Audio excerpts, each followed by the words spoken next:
Y'all up? Y'all live. We are live. Hello, land. Hello, land. Point to the camera right there. Say what's up. Say what's up. What's going on, everybody? Let's take about 30 seconds to get everybody familiar with what's going on here. This is Donte Chase Bridges. And who is this right here? My name is Steven, CDP Watson, on-air personality. Oh my God, okay. We're going to give y'all a heat-seeking banger today. Let's take about 20 seconds, just let people go in, all right? What is going on, everybody? Welcome to, and I do mean welcome to the first premiere of Real Talk with Donte Chase Bridges. Give it up for yourselves, people. You gotta give it up for yourselves sometimes. Because in a city full of all these views, who is the person you need to turn to? I think it's Donte Chase Bridges. Oh my God, we got a slapper tonight. This is something that's been affecting the city for a long time. It just didn't happen 3 months ago. It happened about 4 years ago, man. Wouldn't you agree with that? It's been going on for quite some time. Man. It's been a lot of drama about this. And a lot of people got their differentiating opinions. A lot of people feel that, man, there might be some injustice that's going to happen. But before we do that, because that is an interesting topic and we got a lot of time to talk about it, let's get into a little bit of something I like to call the shout-out album. Now listen, I would like to give a personal shout-out to the UBM, Urban Broadcast Media, for giving me, clap that up for me. Just clap it up. For giving Donte Chase Bridges, a poor little boy from West Pullman, Chicago, the opportunity to give my opinion and talk to the people. I will give shout outs to you. I appreciate it. Shout out to UBM, Urban Broadcast Media. You can also go on Google Play. I am a Google Play man. I like Androids. I think my partner here, what do you like? You like that iPhone? I'm an iPhone person. You like the iPhone? Yes, I'm an iPhone person. Everything's compatible. So. You need an attachment to listen to headphones, but he's an iPhone person. Not really. But you can go on UBM app and you can download Urban Broadcast Media and you can enjoy it. You can look at my pretty face, although I'm getting a little older. You know, the hairline got a restraining order from my eyebrows, but other than that, you can do that. Join Urban Broadcast Media, people.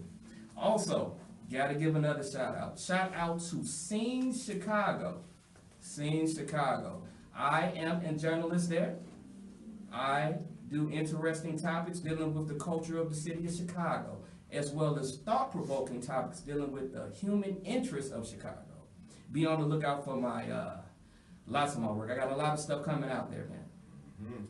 Steven. Yes. What would you like to be called? Because I don't just want to call you Steven. You can't call me Steven. I don't want to call you Steven. I don't want you to call me by my government name. Okay, so Steven, tell the people out here, what should you be called, right? Well, my on-air personality is Steven City P. Watson. Now, wait a minute. Nobody asked if you was on air or not. We ain't even got. Oh, sorry. Just tell the people your name, bro. Steven City P. Watson. Thank you very much. Okay, Steven City P. Watson. So, you have no shout-outs to give? Well, you know what? Should we shout out our other project, or is that too inappropriate here? Well, why don't you look in the camera and tell them what you got going on? Well, in case people don't remember or may have catched us on Facebook, this gentleman and I, we run our podcast called The Brothers Podcast. We air every Thursday night between the hours of 7 to 8 p.m. This is actually our first time actually being in an actual studio, and this is actually very impressive.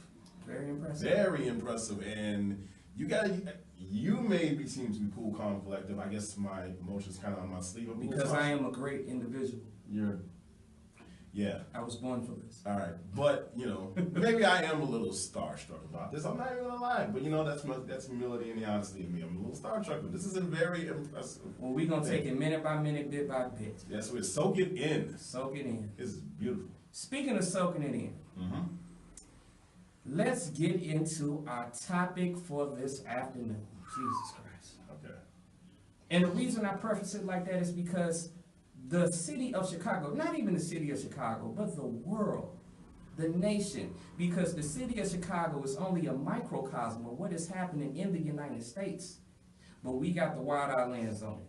We are about to get into something that has been affecting racial injustice, discrimination practices. That is a big word. I went to college a couple of days. Yes. They gave me a degree, but it was a couple of days. Yes. Racial injustice, discrimination, and also racial profiling. We are going to be talking about something that you've been tuned in for the past month. And more importantly, that has been affecting the city of Chicago for the past 4 years. Jesus Christ. We are talking about Jason Van Dyke versus LaQuan McDonald. Just breathe on that one. Just breathe on that one. Take it in. Because sometimes we just don't understand the weight of things like this. You know what I'm saying? Right. Because, like I've always said and I always express this, these trials are not only about individuals. Speaking of LaQuan McDonald, may he rest his soul in heaven. But this is also about overall the African American community, what affects us, what we deal with on an everyday basis. Because even though this is one thing, city people. Yes. How many times have you been in a situation where, although it did not go to a fatal decision of someone being shot, but you've been harassed by the police? You want me? I have to do the exact number? I don't want to give the exact number. I want to scare the audience. I'm gonna be honest. Well, you know what? To be honest, it's been very much so more times than I can really count. Mm-hmm. It's been very so. Luckily, it hasn't escalated to the point of what happened to the gentleman, right. LaQuan McDonald. Like I said, God rest his soul. But it's very unfortunate these number of times that it's happened, and you almost kind of want to wonder whether or not you are at fault. You kind of want to say, why is it me? What did I do? What do you mean you're at fault? How could you be at fault for it? Makes, and I would say, I'm not saying I was at fault, but it makes you kind of wonder if you are at fault so many times how it's happening. You mean because you were born with melanated skin, you are at fault for life? That is a terrible that seems to be the case also as well. Mm-hmm. Like if you're going to try to pay a bad label on me being black, is that the thing is? Because that seems to be the energy that we get in this. Yeah. And this energy came full force in this case. It did. But before we even just get, because you hear us talking about LaQuan McDonald and Jason Van Dyke trial, and we might even have a verdict coming up this week. You know, there's been some delays because of some complications with a jury member. Mm-hmm. But we're going to have somebody that's going to render a decision very soon. Before we get into all of that, let's talk about one thing. What is this LaQuan McDonald versus Jason Van Dyke trial? What's going on here? Now, a lot of people may say, okay, there was a police officer named Jason Van Dyke that acted in violence, whether it was discretionary or whether it was forceful, in order to subdue someone named LaQuan McDonald. That is the rough version. But I challenge the public out here, and I do mean I challenge you. Let's look at the specifics of what's going on with this trial.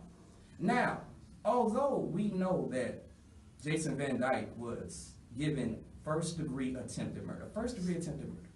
Attempted murder? First degree. Was it attempted murder? I'm pretty sure. First-degree murder. I was going to say, the judge, right, he did the job. The young man is no longer with us. He's not here anymore. We know he was given first-degree murder, right? But did you know he was given 6 counts of first-degree murder? Wait a minute. He was given 16. And I do mean 16 counts of aggravated assault with a firearm.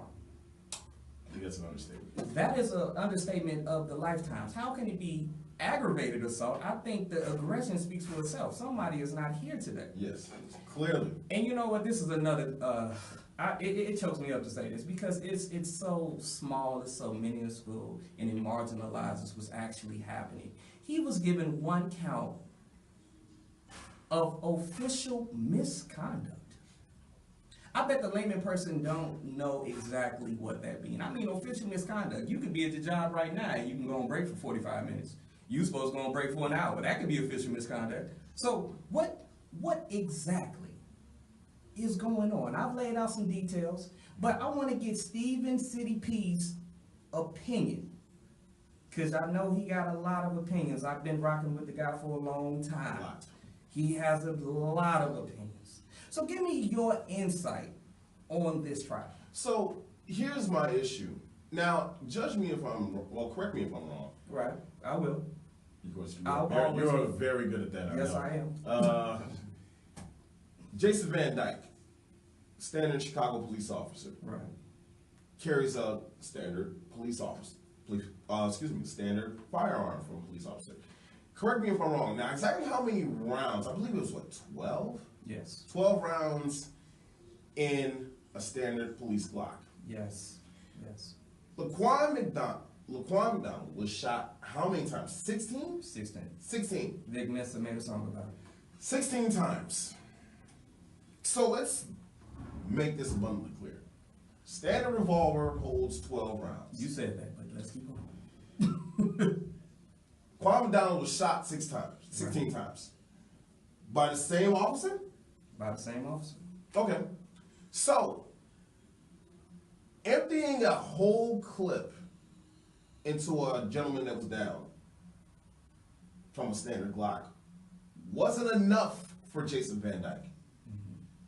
For you to have to shot somebody 16 times, you have to empty the clip and then reload your gun to fire 4 more shots. Yes. What exactly, how much more subduing of a suspect do you need to do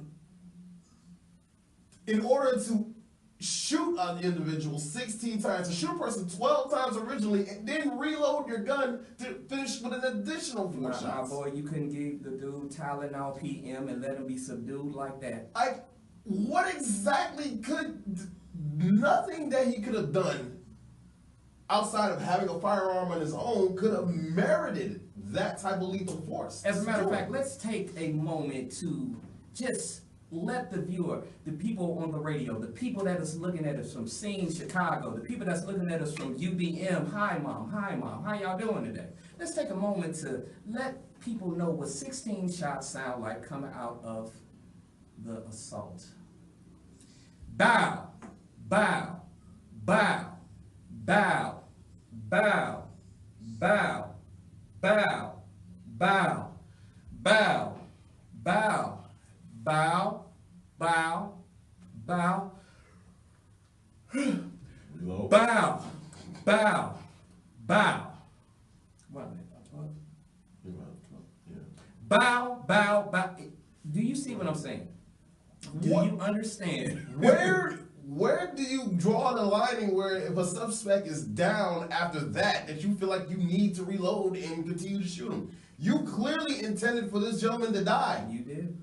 You had no quarrels and qualms about making sure that he was not going to see another day. But see, CDP, one thing you got to realize when you're dealing with situations like that, you're coming from a more moralistic standpoint. And that's something that I would say the African American community, or let's not even say African American, let's just say the layman community tends to do. Because we are talking right now in English. Yeah. We're talking in English. But when you're dealing with cases, specifically dealing with law enforcement, the government, the type of language that they are speaking in is legalese. Legalese. Oh, we know about legalese. We know about legalese is when you say, I understood, when you get pulled over by that police officer. And you think he's saying, do you understand what I'm saying? But he's saying, do you stand under the jurisdiction of my law? More importantly, my jurisdiction, meaning the law that he made from his powers to be. So you got to understand that. When you're dealing with this case, the first thing you got to realize is we are dealing with first-degree murder. Yes. How many people know what that means? First-degree murder. Do you know what first-degree murder means?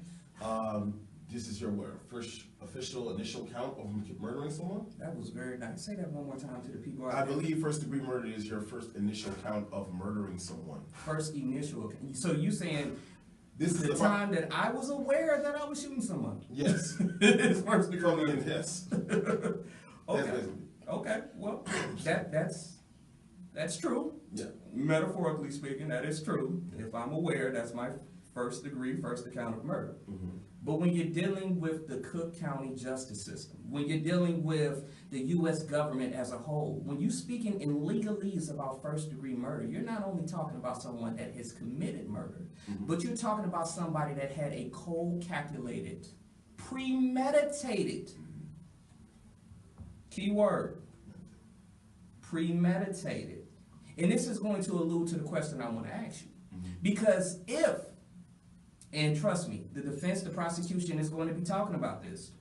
If Van Dyke did not know that he was going to kill LaQuan McDonald before he got there, then the premedicated, oh, did I say premedicated? I'm not talking about medication here. Before he put the Bengay. Right. Okay.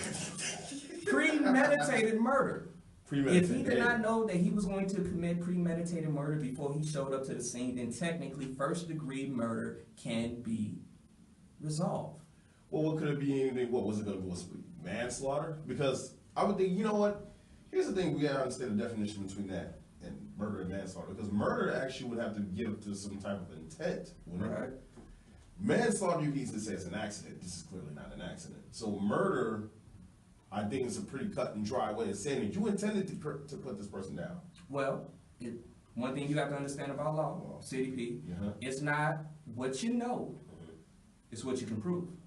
True. So it's on the prosecution to see if they can prove that Van Dyke meant to kill him before he came to the scene. Because that's the whole thing. That's why I told you, we're not dealing with English. And that's the reason why a lot of African-American communities, if this trial goes into a guilty plea, is going to be outraged. The one thing that I hope the African-American community doesn't do is destroy their own communities. Please don't. Now, I'm not an advocate of destroying any. Did you put taxes on this? You weren't in the gym shooting. So why would you destroy somebody's? But please, do not put your communities in dismal array more than they already are. I mean, I come from a community, West Pullman, right near Roseland. If you're familiar with the south side of Chicago, you know about them. CDP, where you come from? I was born and raised on the west side of Chicago, on Cicero and Chicago Avenue. Oh man, I would never go there with armor and two baseball bats and three. And that was when I was a kid, and that was back in the 80s. Jesus Christ. Early 90s. Hold on, are you 70? Yeah, you were born in the 80s. I was born in, as I said, born in the 80s, early 90s. I was from the west side of Chicago. You know what I meant. I know what you meant by what you said. Now, you dealing with this situation of not understanding the legal term for first-degree murder. So, I'm going to pose this for everyone out there. And I want to see if you can answer this for me. Do you feel that the prosecution created first-degree murder as a charge in order to technically get Jason Van Dyke off of the murder trial? Because like I said, it's not what you know, it's what you can prove. And if you can prove that there was no premeditated murder, meaning that before he showed up to the scene, he had a plan in order to kill LaQuan McDonald, then you cannot charge him with first-degree murder. Matter of fact, the judge will not allow the jury to go in there and say, you know what, I know I saw the 16 shots, he killed him. The judge will not allow the lawyers, the judge will not allow the jury to go in there and give an opinion based on emotions.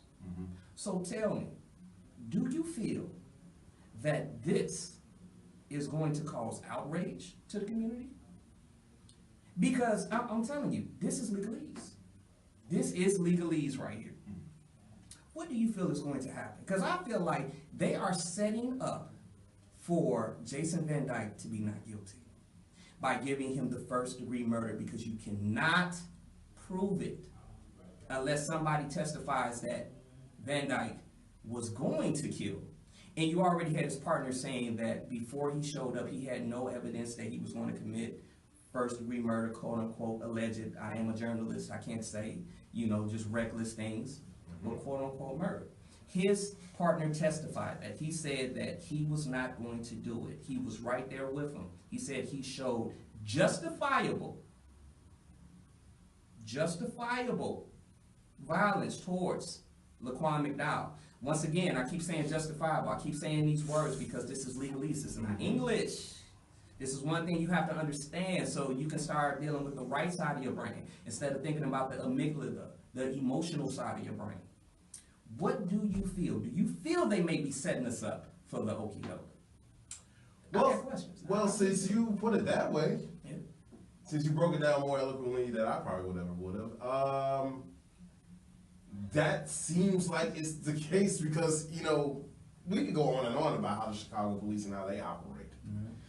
Because Lord knows we know how they operate. We do know how they operate. We have the news and the reports. But let's stay objective. Let's stay objective. Yeah. Since you did eloquently, now that I've thought about that, yes, that pretty much sounds like that's what they're planning on doing. And that's actually more bothersome about that because what exactly can you make from that account of what happened to say 16 shots to put someone down justifiable? What intent? First of all, let's understand one thing. Was there a weapon in LaQuan McDonald's hands? All right. When this happened?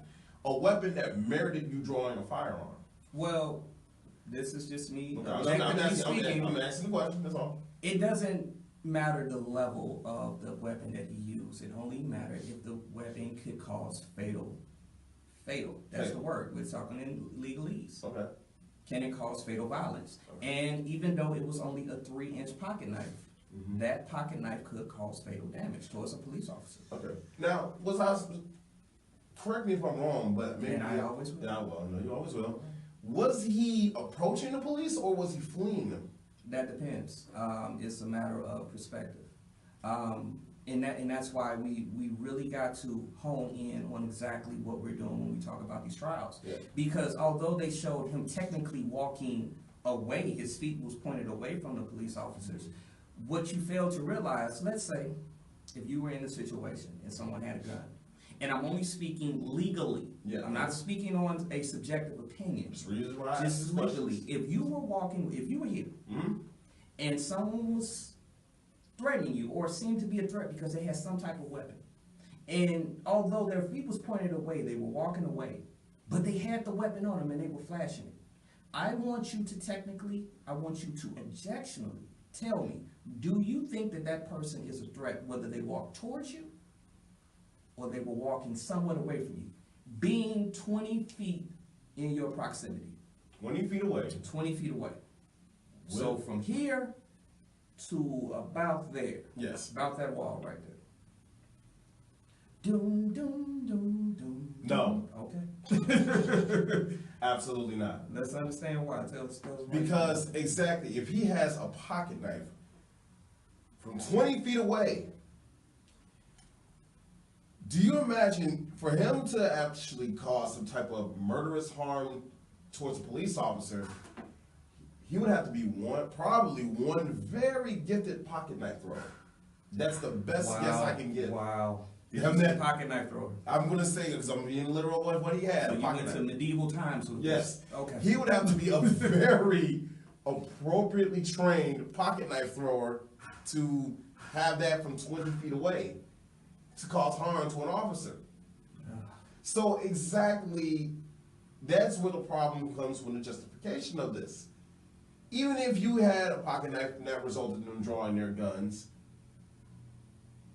he's 20 feet away. He's 20 feet away.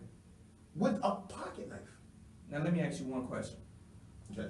Now, do you feel that you're coming from a linguistic English way of looking at this, and meaning that the words that you're using 20 feet away, it's the etymology of these words will symbolize that he did not have a threat? Or do you feel that you are not actually looking at this in the way that a legal officer of the law, a judge, a lawyer, a magistrate would look at this when you were talking about attempted threats? Now, I will admit that I'm probably not. More like, okay, I would look in from the realm of more logic, but we know logic can sometimes be circumvented in the courtroom. Way, shape, or form, being in the courtroom. We know that. How many times we gotta say this? It's not what you know. No, it's what you can prove. Exactly. We've seen this with the Cosby trial because we had a lot of circumstantial evidence that was about that trial, and it wasn't even permitted inside of the trial. But just because the court of public opinion, bam, bam, bam, bam, peppering the trial with that. Yeah. You seen a subjective ruling, Yeah. which is Cosby sitting in prison right now, eating Jell-O pudding. That was a bad joke. That was a really horrible joke. That was bad. We don't even know he's eating Jell-O pudding. Yeah, we don't know that. Man can't even see what he's eating because he's blind. That is not funny. That's the honest. That's true. Isn't that what they reported? Oh my God, he needs another man to walk him around the set. That's what it sounds like he needs to do. That's what they elaborate on in the reports. That's what it sounds like. I'm not trying to make it any less. Back to the subject. So what do you feel? Do you feel that this is a subjective standpoint? This appears to be, Yeah. because it seems like everything is set into place for Mr. Van Dyke. I'm not even gonna call him Mr. Van Dyke because I try to be as professional and proper as possible. No, Jason Van Dyke All right. did not, in any way, shape, or form, have enough justifiable cause to do what he did. He did not, and that is the brutally God honest truth. The reason why I asked you that question, Stephen City P. Watson, Yes. is because I really want the public out there, whether you're looking in at Facebook, whether you're looking at the UBM, shout out to the UBM network, shout out to Facebook, shout out to Sing Chicago. I truly want you to understand the fault that keeps on happening. This is the moment where the guilty or not guilty verdict happens. It's because that you feel morally, you feel ethnically, that because I am an African American and there was so much injustice that there should be a guilty verdict. But I challenge the public to start looking at this in a legalistic standpoint. I challenge the public to start to say to themselves, what is the evidence? What does the evidence mean? What are the charges? Because a lot of times you got to go from surface level to really get down to the nitty gritty. You got to go to the root cause of the situation. Like I just came on. Now, I just said when I first started, I said that he had 23 counts of charges. Do you know that most of the media outlets are only saying that he had 2 counts of first-degree murder? Because those are the ones that are there. Those are, what do we like to call those? Those are the fluff charges. Those are the ones that sound more menacing. The ones that sound, it's almost like it's advertisement, don't you think? Whoa. Now, see, you hit a perfect point. Yes. Now, you said advertisement. Yes. I would challenge you to say, instead of saying advertisement, I would say the art of spin. Okay. Art of spin. The art of spin, and this is what the media outlets use. Journalists use this all the time in order to promote, because it's one part promotion, one part information when you're dealing with journalism. So this is what I challenge the world to understand, especially African American community, because let's just take the rooster out of the bag. We're dealing with the plight of the African American community. This is a microcosm of what African Americans have been going through for hundreds of years. How do I say this? You say it very eloquently No, every time. but I just want to say this right. Okay. No, I'm not going to be PC. The marching ain't going to cut it, people. Okay. Let's say if there's a guilty verdict. The marching is not going to cut it. The rioting is not going to cut it. What you need to do, whether it is a guilty or not guilty, is to start to educate yourself into exactly how to deal with the legal system. Because as me and Stephen City P. Watson has eloquently shown you, a lot of I thought it was murder. Shouldn't you go to jail for murder? Although technically it's correct, when you're speaking of a trial, when you're speaking of lawyers, when you're speaking of judges, when you're speaking of magistrates, you're speaking of a language that is not English. You're speaking of legalese. And one of the bananas in the tailpipes that is happening in the Van Dyke trial, and I see this all the time. When I'm looking at this trial, I'm looking for certain key words.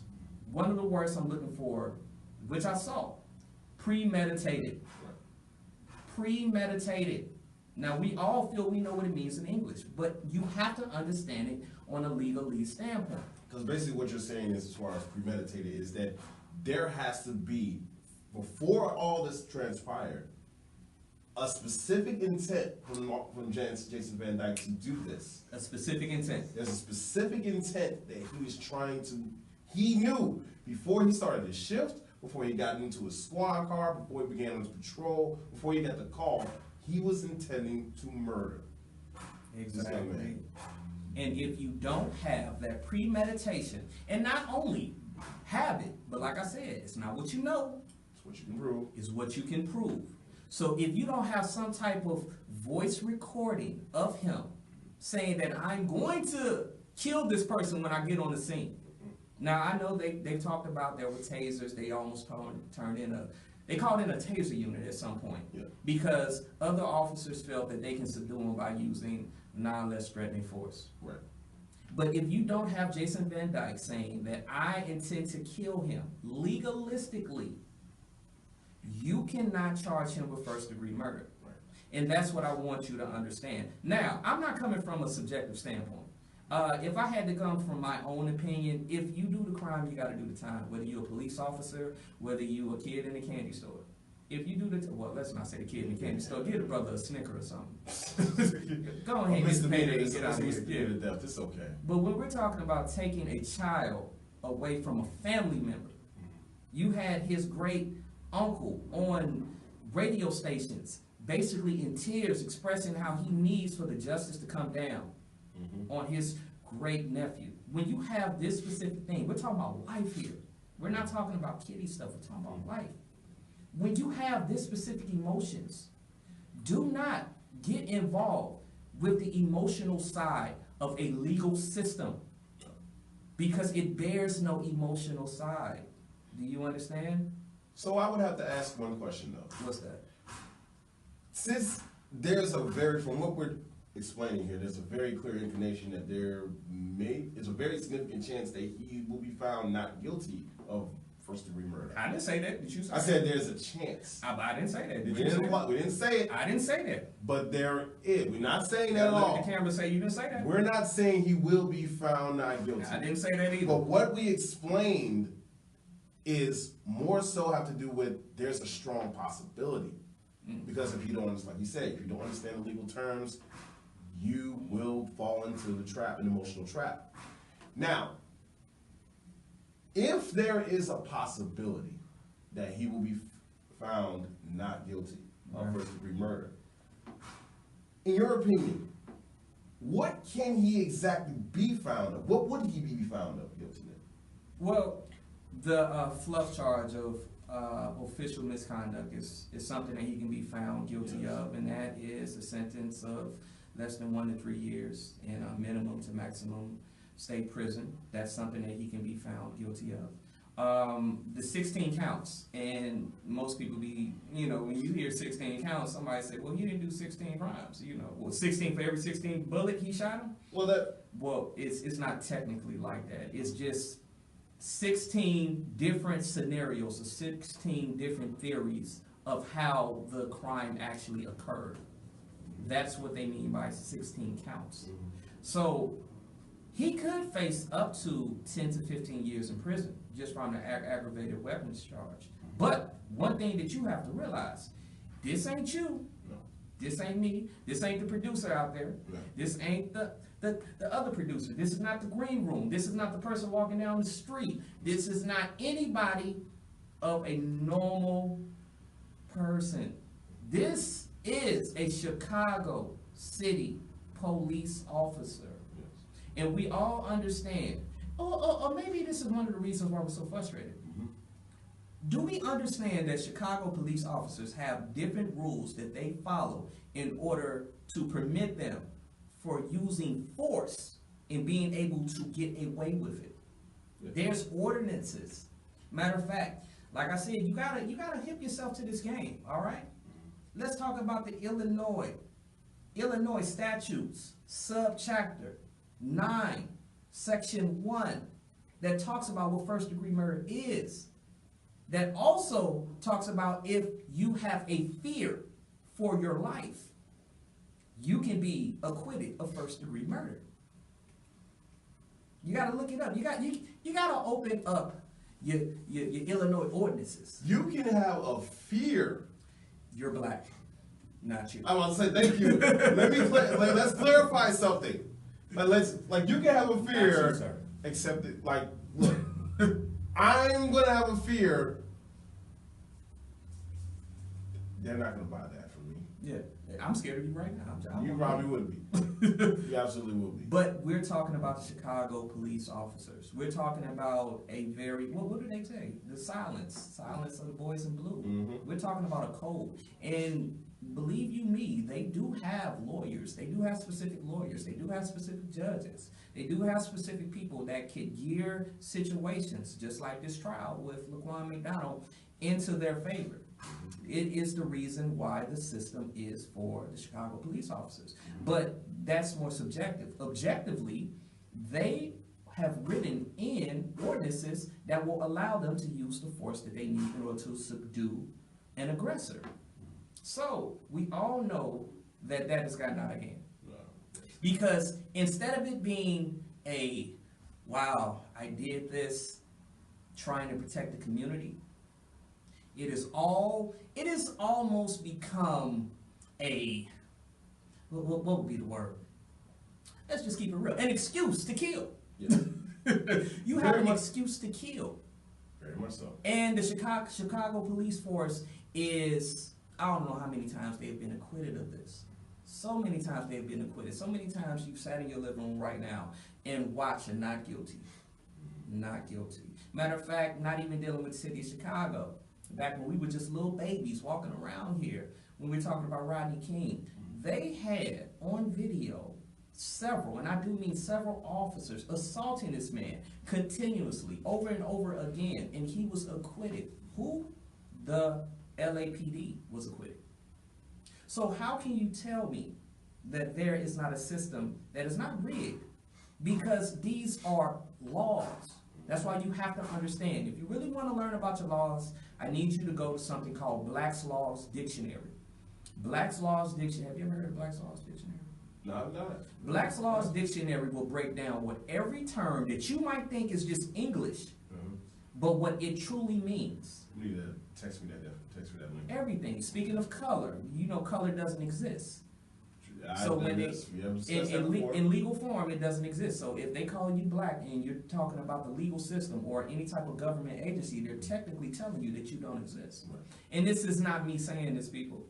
You can look this up in the Black's Laws Dictionary, 4th edition. That is Black's Laws Dictionary, 4th edition. I should get some money for that. I said that. You getting try to get more sponsorship? Sponsored by Black's Laws Dictionary, 4th edition. Yes. Tune in as we get. They're gonna drop a really big book right here. It's a Black Laws Dictionary. Somebody gonna come out with a black suit on like this. Yes.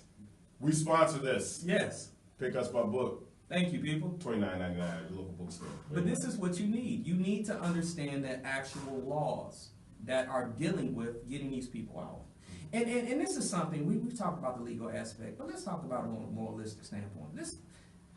I want to ask you a question. Yeah.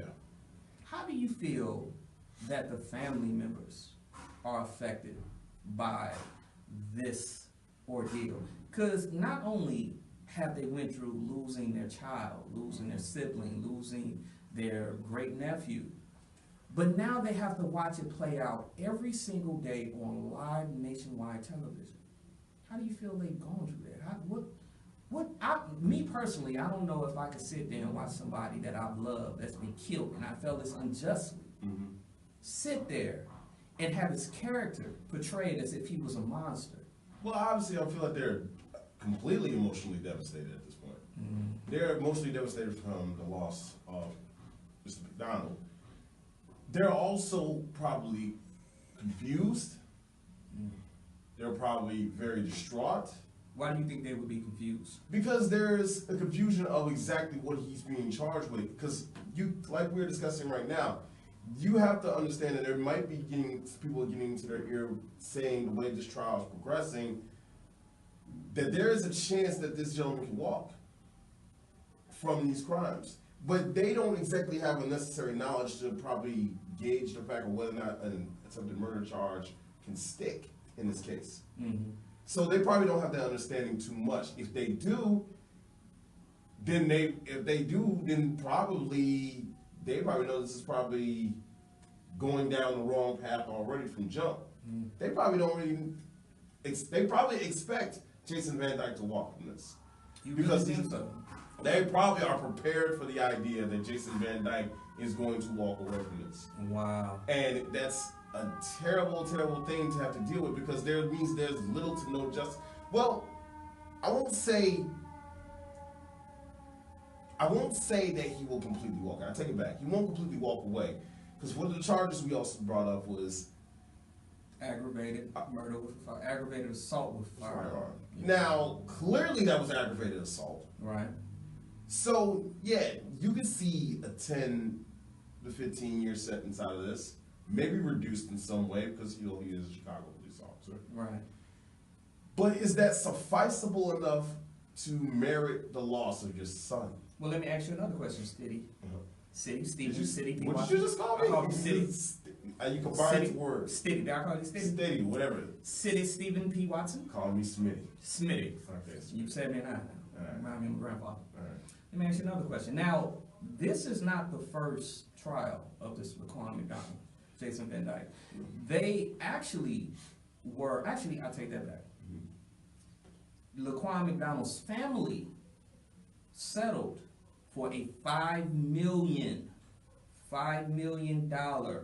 settlement agreement. Yes.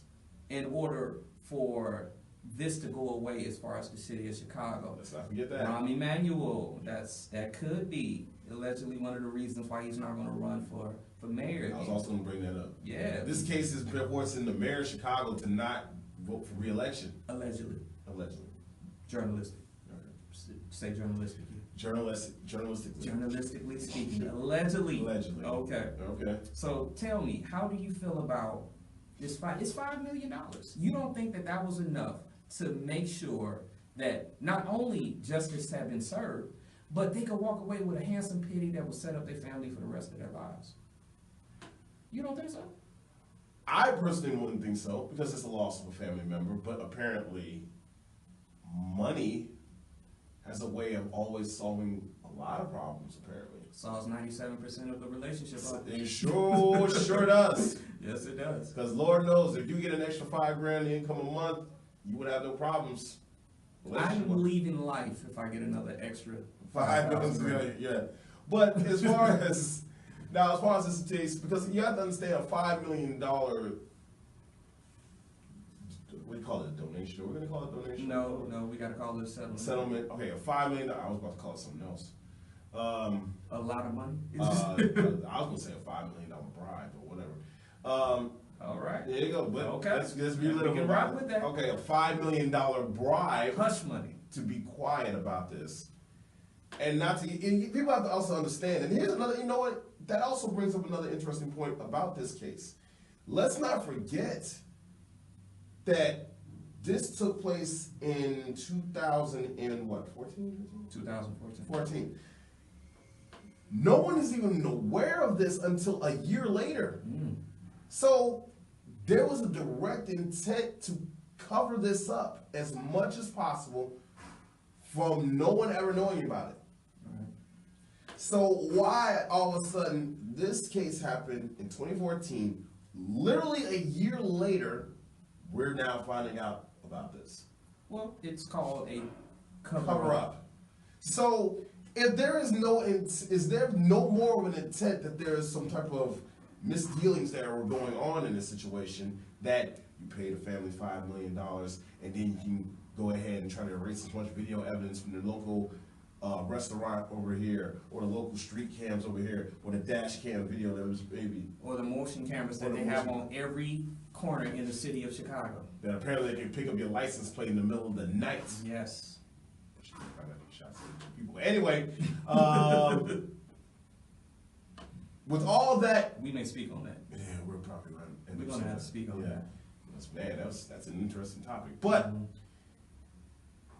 with all that going on, you found out about this a year later, and then now all this is coming to light. It almost seems like you're demanding there has to be justice, because the court of public opinion would say, why has this man not been tried?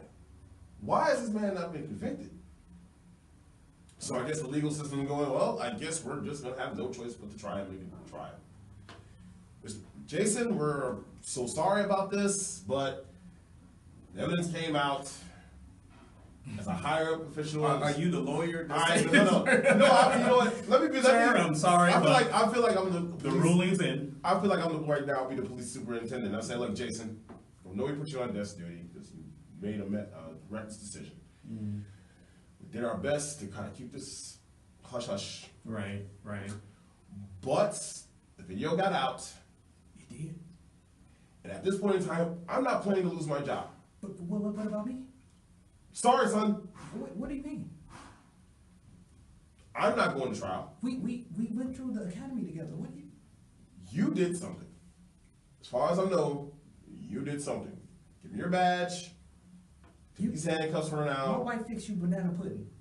Take these handcuffs. It was banana pudding. So you wanted me to put you in a holding cell willingly or unwillingly? All right, that's.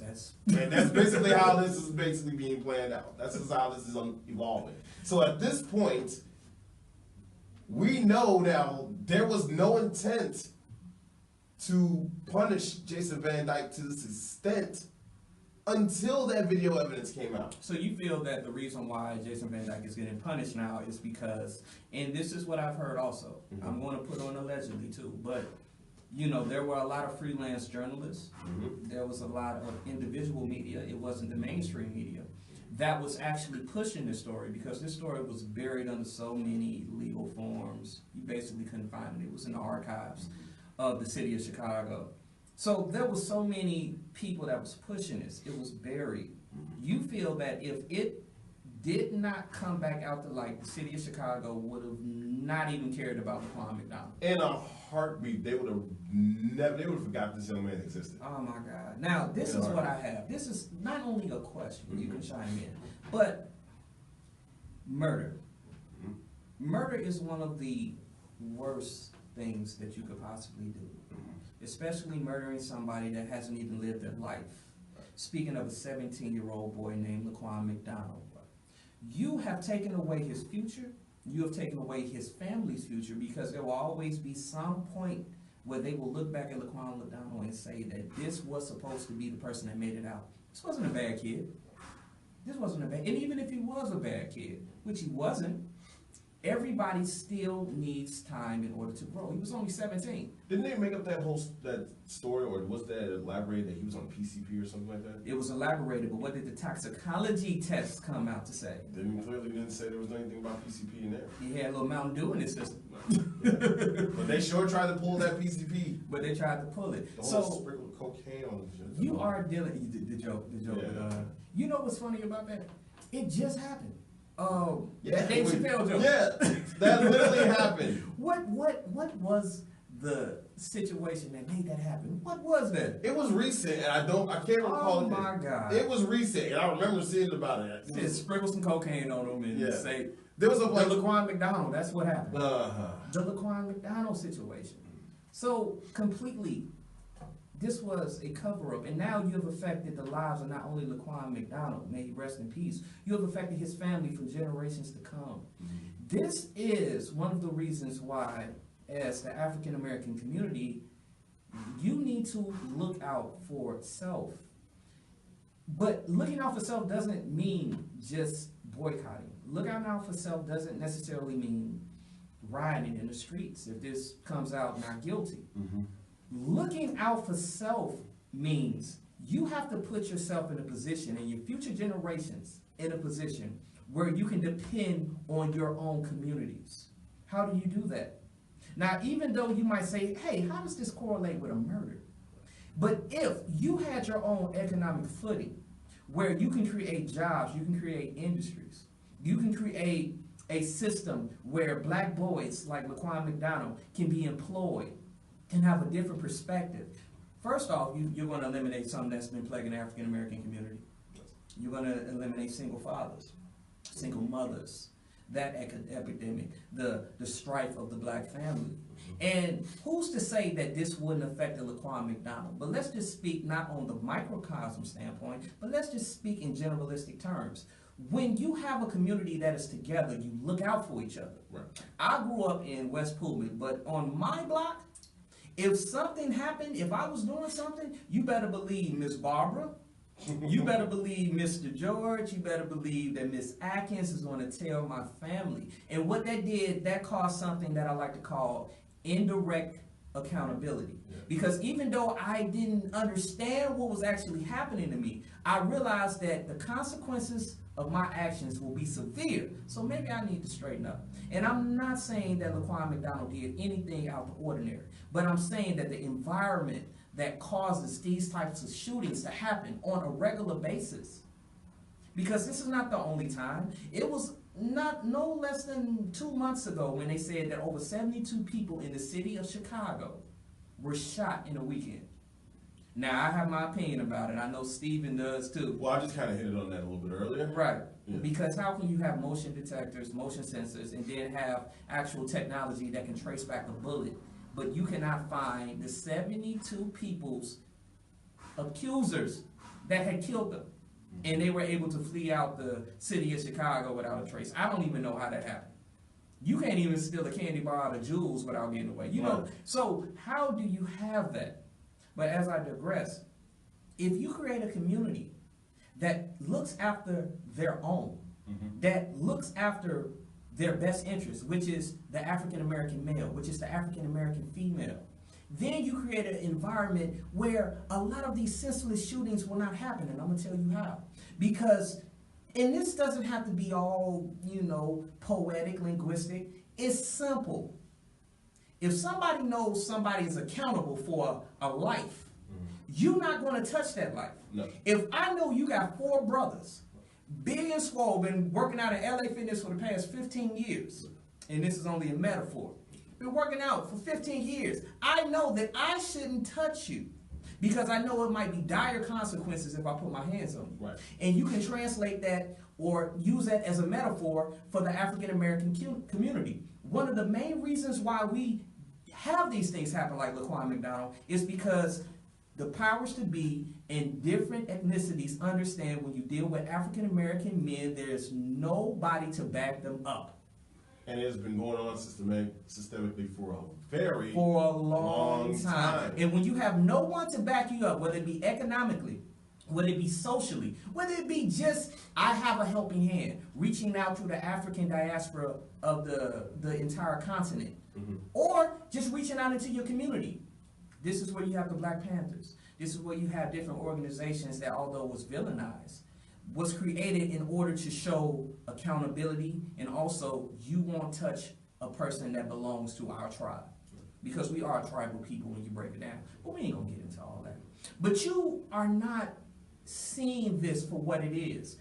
I challenge the world, and more specifically, I challenge the city of Chicago to realize LaQuan McDonald is a microcosm of what has affected the city of Chicago for hundreds of years. And although you can never bring his life back, what you can do is understand the court system, understand the way the judges work, understand what counts are.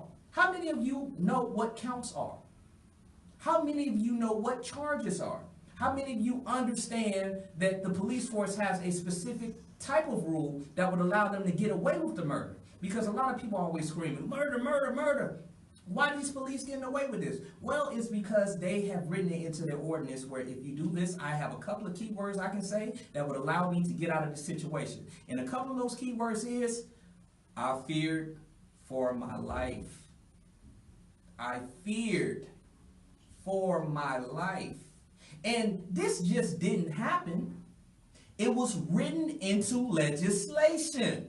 Let's not also forget that those are the same laws that you just explained that were elaborated on to get people out of situations. Those same laws can also be made to put people in situations. Which they have. And this is the reason why we're in the predicament that we're in. Just ask Bill Cosby. You have any, just want to speak, just one little quip on Bill Cosby, man? You gotta make it quick. Y'all got smoke and mirrored. That's what I'm mirrored. Smoke and mirrored. Smoke and mirror. Y'all got smoke and mirrored, man. Look at Bill Cosby. And here's the thing, they can take this any way they want to, but you have to understand the bigger picture of this. What happened with Bill Cosby, and let's not pretend how much of a little thing, microcosm that is. You're talking about a black gentleman who meant a lot to the black community, who was a face of the black community, who was a philanthropist, who a man who invested money into actually bettering communities for black. And metaphorically speaking, that is the exact type of scenario that you're using with LaQuan McDonald, because they're going to put his face as an allegory, saying that we can harm and get away with it. Because sometimes it's not that they were right, it's that they were white. People, I am so excited about the fact that this was the first, and I do mean the first episode of Real Talk with Donte Chase Bridges. Give it up for yourselves. Congratulations, young man. You have made it. You made it to it. Because in a city full of views, who you gonna turn to? I hope it's me. I am your host, Donte Chase Bridges, along with my guest. Just tell them about yourself a little bit because we're about to go, man. Like Steven City P. Watson, you can catch us Thursday. Also, like I said, we're almost on Thursday on the Brothers Podcast every Thursday night between 7 to 8 o'clock. I'm also working on my upcoming blog. It's going to be coming out really soon, somewhere later on this fall. And hopefully I'll be back on the show again. Hopefully you'll be back on the show. You better get your act right now. I will get apparently. I came in a little underdressed, apparently. But that's all right. Like we always say, we appreciate everything you do. We appreciate the love. Understand yourself, get the knowledge, and then you can be on top. Donte Chase Bridges, we are out of here. Peace. Radio.